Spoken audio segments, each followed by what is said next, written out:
राम अवतार। त्रेता युग में जब अधर्म और रावण जैसे दुष्टों का आतंक बढ़ने लगा, तब भगवान विष्णु ने अपना 7वां अवतार लिया, श्री राम।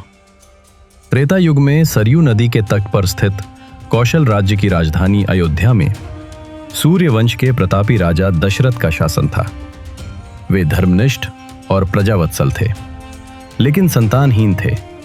उनकी 3 रानियां थीं, कौशल्या, कैकई और सुमित्रा। महाराज दशरथ ने पुत्र प्राप्ति के लिए अपने गुरु वशिष्ठ मुनि से सलाह मांगी। तब वशिष्ठ मुनि ने उन्होंने महर्षि श्रृंगी से मिलने सुझाव दिया। वशिष्ठ मुनि के सुझाव के अनुसार महाराज दशरथ महर्षि श्रृंगी से मिले और उनसे पुत्र प्राप्ति का उपाय पूछा। महर्षि श्रृंगी ने उन्हें पुत्रेष्टि यज्ञ के बारे में बताया। संतान प्राप्ति के लिए उन्होंने महर्षि श्रृंगी के मार्गदर्शन में पुत्रेष्टि यज्ञ किया। यज्ञ के फलस्वरूप रानी कौशल्या से श्री राम, रानी कैकई से भरत और रानी सुमित्रा से लक्ष्मण और शत्रुघ्न का जन्म हुआ। बचपन से ही राम जी में अद्भुत गुण थे। वे आदर्श, विनम्र, शांत, न्यायप्रिय और चरित्रवान थे। वशिष्ठ मुनि के गुरुकुल में शिक्षा पाते हुए राम धर्म, नीति, संस्कृति और धनुष विद्या में पारंगत हुए।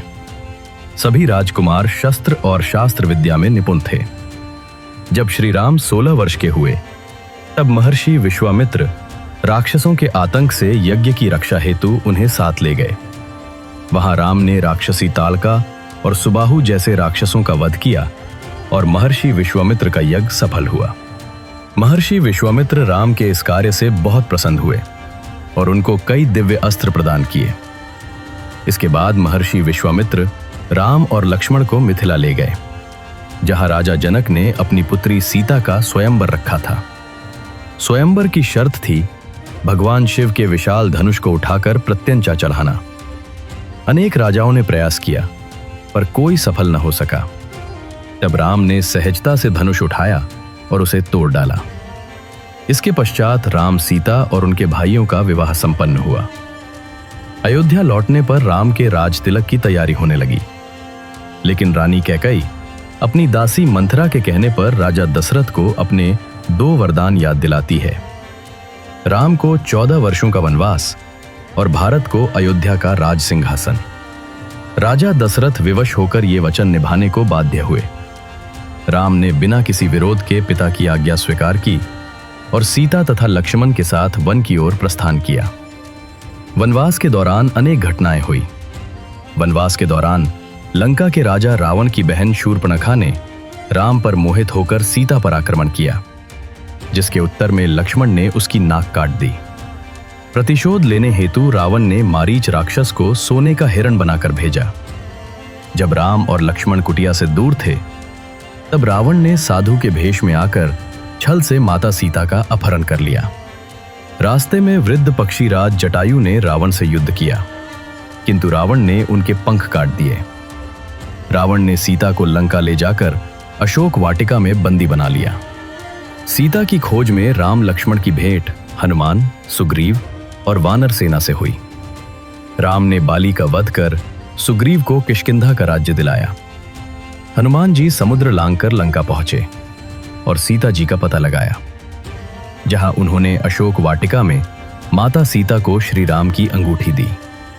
रावण की सभा में अपनी शक्ति का प्रदर्शन करते हुए हनुमान जी ने रावण को चेतावनी भी दी और पूरी लंका को अपनी पूंछ की आग से जला दिया। श्री राम ने वानर सेना की सहायता से समुद्र पर राम सेतु का निर्माण किया और लंका पर चढ़ाई की।